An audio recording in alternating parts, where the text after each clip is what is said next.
Hi guys. तो हम लोग अब अपना रीजनिंग का प्रीलिम्स पजल सॉल्व करेंगे।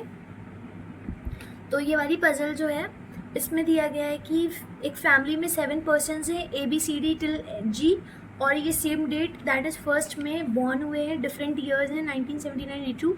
तो इस टाइप के क्वेश्चन में हमें क्या करना रहता है, पहले तो एज निकालनी रहेगी। तो सबके बॉर्न ईयर्स हम लोग यहाँ पे लिख देते हैं। इट्स 1979, देन 82, 88, 91, 96,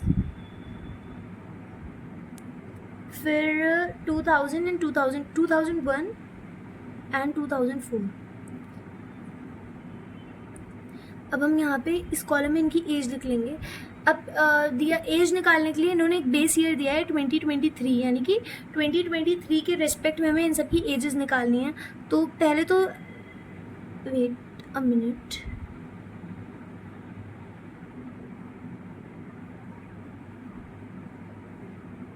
हम लोग मिनिमम 2 केसेस में इसको सॉल्व करके देखते हैं। ओके, तो सबसे पहले ना हमें देखना है कि 2023 से कौन सा नंबर इजीली सब्ट्रैक्ट हम कर सकते हैं। तो ये नंबर इजीली हो जाएगा, क्योंकि 2023 माइनस 2023 में से 2001 अगर माइनस करेंगे तो हमारे पास 22 बचेगा। तो इस एज को हम लोग डायरेक्ट 22 लिख सकते हैं। ये इनकी एजेस हैं।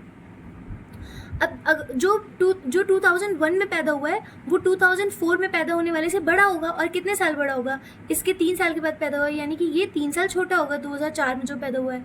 तो ये 3 साल कम कर देंगे, यानी ये 19 ईयर्स का हो जाएगा। अब ये सब जो होंगे ये इससे बड़े होंगे, तो हम लोग ऐड करते जाएंगे। लाइक 96 में जब हम 5 जोड़ेंगे तब हो जाता है 2001, तो हम लोग 5 ऐड करेंगे, तो ये हो जाएगा हमारा 27। फिर 5 और जोड़ेंगे, क्योंकि 91 माइनस 96 96 माइनस 91 5 होता है, तो 5 और जोड़ेंगे तो इट विल बी 32। फिर ये यहाँ पे 3 ऐड हो जाएगा, तो ये हो जाएगा हमारा 35। फिर 6 ऐड होगा तो ये हो जाएगा हमारा 41, एंड देन 3 फर्दर ऐड करेंगे तो ये हो जाएगा 44। तो ये हो जाएंगी इन लोगों की एजेस। तो आप कभी ये गलती मत करिएगा कि आप सब इंडिविजुअली सबको सब्ट्रैक्ट करने चल दो। एक जो इजी हो उसको पकड़ो, फिर उससे क्यूमुलेटिव बोलते हैं ना, हाँ, तो क्यूमुलेटिव वे में इनको कर लेना आप लोग सॉल्व। फिर इन पर्सन्स को डिफरेंट जेम्स जो हैं इन्होंने पहने हुए हैं, pearl, topaz, ruby, coral. Okay, फिर अब जो हमें कंडीशंस दी वो है कि जो टोपाज पहनते हैं उसकी एज परफेक्ट क्यूब नंबर है। परफेक्ट क्यूब इसमें सिर्फ 27 है, यानी कि 3 का क्यूब। तो ये जो होगा ये है टोपाज हमारा, तो इसको हम लिख देंगे TOP कर देंगे दोनों केस में, ये टोपाज है। फिर F की एज प्राइम नंबर है, 41 प्राइम नंबर है, और 44 नहीं होता, 35 नहीं होता है, ये भी नहीं होगा, ये भी नहीं होगा, और ये होगा। तो ठीक है, एक बार हम F को यहाँ पे ले लेंगे और एक बार F को यहाँ पे ले लेंगे। तो F को 41 इस केस में और F को 19 इस केस में हम ले लेंगे। फिर उसके बाद बोला गया है कि ओनली 3% बॉन्ड हुए F और कोरल के बीच में। तो F यहाँ आएगा तो 1 2 3, कोरल यहीं पे आएगा, और इस केस में ऊपर हो जाएगा 1 2 3, यहाँ पे कोरल हो जाएगा। फिर एज ऑफ C और जो जेड पहनता है वो मल्टीपल ऑफ 11 है।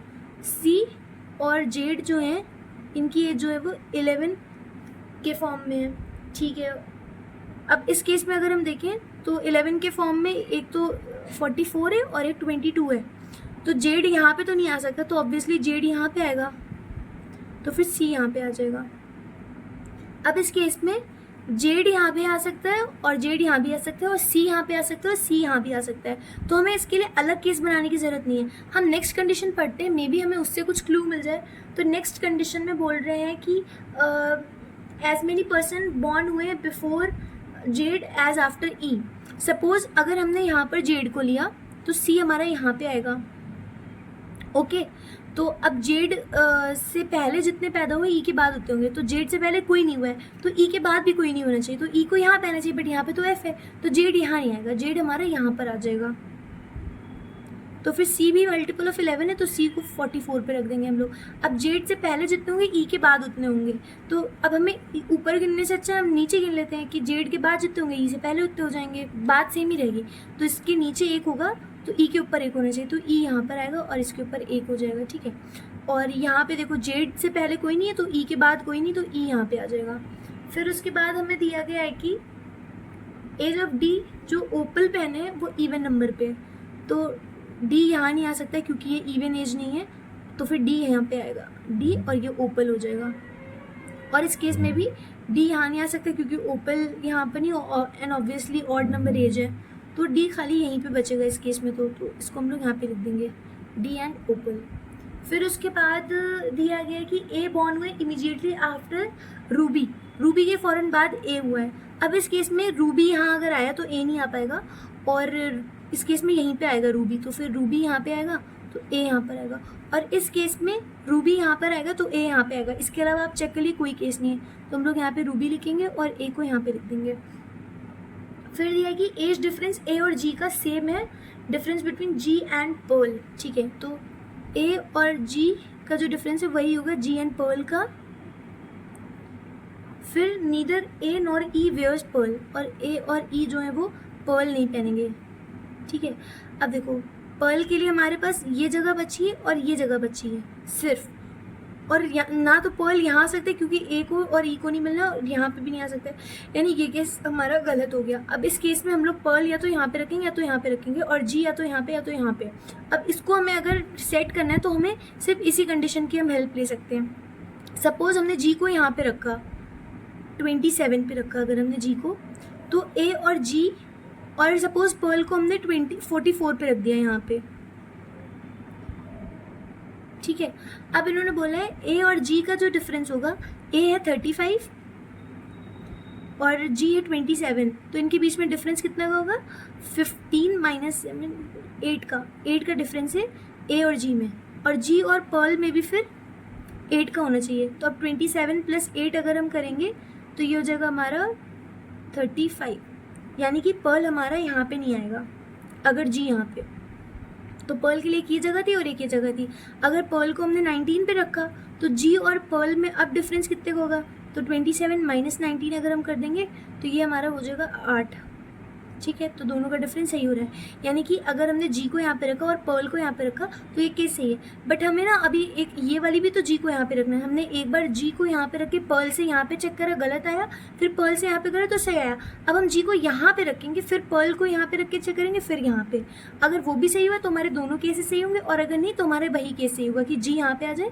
मैं यहाँ पे लिख दे रही हूँ जी और पर्ल यहाँ पे आ जाए, ठीक है। अब हम लोग एक काम करते हैं, जी को यहाँ पे रखते हैं 22 पे, जी को 22 पे रखेंगे और पर्ल को 44 में, तो जी और ए के बीच में डिफरेंस कितने का हो जाएगा, इट विल बी 13, और जी और पर्ल के बीच में 22 का हो जाएगा, यानी पर्ल यहाँ पे नहीं आएगा अगर जी यहाँ पे आया। अब अगर हमने जी को यहाँ पे रखा और पर्ल को यहाँ पे रखा तो देखो ए और जी के बीच में डिफरेंस कितने का है, 13 का है, और वैसे ही पर्ल और जी के बीच में डिफरेंस कितने का है, 22 माइनस 19 इट विल बी 3, यानी ये भी गलत हो जाएगा, मतलब जी यहाँ पे भी नहीं आएगा। तो जी की ये प्लेस हमने सही रखी है। अब जो एक लास्ट बचा दैट इज एमराल्ड, और हमारा पर्सन कौन बचा, आई गेस बी बचा है, हाँ, तो बी यहाँ पे आ जाएगा। तो ये था हमारा केस।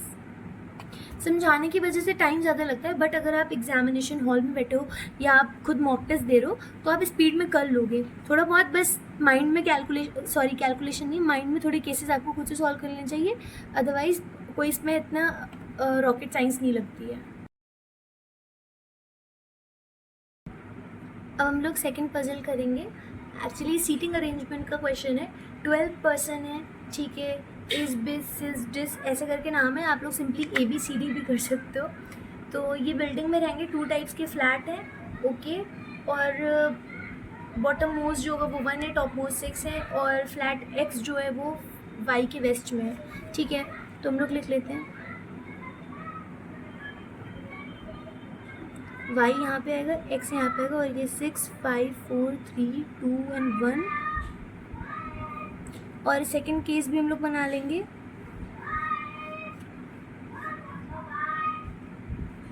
सिक्स 5 4 3 2 1, ठीक है।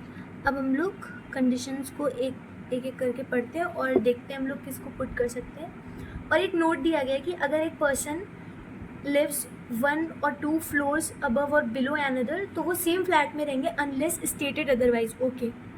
जब तक बताया नहीं जाएगा कुछ अलग से तब तक हम यही अज्यूम करेंगे कि वो लोग सेम फ्लैट में होंगे अगर एक दूसरे के ऊपर या नीचे हैं, और एडजेसेंट होंगे यानी कि वो लोग सेम फ्लोर पे रहेंगे लेकिन डिफरेंट फ्लैट्स में रहेंगे, ऑब्वियस है, ठीक है। तो पहले कंडीशन है m जो कि फ्लैट x में है वो 3 फ्लोर्स अबव d है, यानी d के ऊपर 2 फ्लोर के गैप पे m होगा और ये फ्लैट x में होगा और इवन नंबर फ्लोर पे होगा, ये इवन पे होगा। इसके दो केस बन सकते हैं। d अगर यहाँ पर आया तो 2 के गैप पे m हम यहीं लेंगे। अब d यहाँ पे नहीं ले सकते क्योंकि नोट में दिया गया है, अगर 1 फ्लोर 2 फ्लोर या अबव बिलो दिया है तो वो सेम में लेंगे, अगर बताया नहीं गया है तो इसमें कुछ नहीं बोला गया है, तो हम लोग d और m को सेम फ्लैट में लेंगे और m x में है इसीलिए d भी x में होगा। अब दूसरे केस में अगर d यहाँ पर आया तो 2 फ्लोर के गैप के ऊपर m यहाँ आ सकता है इवन पे, इसके अलावा और कोई केस बन ही नहीं सकता है, तो हम लोग आपकी d को थर्ड पे लेंगे और m को यहाँ पे रख देंगे। फिर e जो है वो एडजेसेंट है m के, तो e यहाँ पर आएगा और इस केस में e यहाँ पर आएगा। ओके, फिर g जो होगा वो 2 फ्लोर्स बिलो e होगा डिफरेंट टाइप के फ्लैट में, तो 2 फ्लोर्स का मतलब है एक के गैप पे, यानी कि e एक के गैप पे g यहाँ पे आएगा और e एक के गैप पे g यहाँ पर आ जाएगा। ओके, फिर बोल रहे हैं f जो कि same type of flat as g होगा वो इवन नंबर फ्लोर पे होगा, तो g के साथ f आएगा इवन पे, तो f 3 पे नहीं आएगा 5 पे नहीं आएगा तो यहाँ पे आएगा। अब g वाले फ्लैट में f को आना है इवन पे, तो वो 2 ही है इवन, तो f यहाँ पे आ जाएगा। c जो होगा वो एडजेसेंट है f के, तो c यहाँ पे आएगा और c यहाँ पर आ जाएगा। ठीक है, n जो होगा वो 1 फ्लोर बिलो c है, ठीक है, तो c के जस्ट नीचे n आएगा और इस केस में n यहाँ पर आ जाएगा। k जो होगा वो 2 फ्लोर्स अबव l है, l के ऊपर 1 फ्लोर के गैप पे k आएगा। ठीक है, l जो होगा वो f वाले फ्लैट में नहीं होगा, तो l जो होगा वो फ्लैट y में होगा, f यहाँ पर है ना, तो l जो होगा ये y फ्लैट में होगा, तो k भी y फ्लैट में आएगा। ठीक है, a doesn't live in flat x, a जो होगा वो भी y में आएगा। ठीक है, और b जो होगा वो एडजेसेंट टू n नहीं है, तो n के एडजेसेंट b नहीं आएगा, और j जो होगा वो बिलो b है और b के नीचे समवेयर j आएगा। ठीक है, अब हम लोग ये को इसको y में रखना है अगर, तो इसके लिए बस यही जगह बची, जब l यहाँ पर आएगा तभी एक गैप पे ऊपर k आएगा और तो कहीं नहीं आएगा, तो हम लोग l और k यहाँ पे रख देंगे, और इस केस में भी सिर्फ यही 3 जगह है, तो l 1 का गैप k ये यहीं पे आएगा, ये कंडीशन हमारी हो गई। ठीक है, और a जो होगा वो फ्लैट y में आएगा। अब y में सारे हो गए, बस एक ये बचा हुआ है, तो a को हम लोग ये वाला दे देंगे और इस केस में a को यहाँ पे रख देंगे, ये भी हो गया। अब ये वाले तो हमने कर लिया, अब n के साथ b नहीं आएगा, तो n के साथ b नहीं आएगा तो b को हम यहाँ पे रख देंगे और इस केस में b को हम लोग यहाँ पे रख देंगे। ठीक है, अब b के नीचे j आना है। अब अगर b यहाँ पर आया तो j के लिए तो कोई जगह नहीं बची कहीं पर भी नहीं, तो ये केस कट, और इस केस में b ये रहा और इसके नीचे j यहाँ पे आ गया, तो ये वाला हमारा केस सही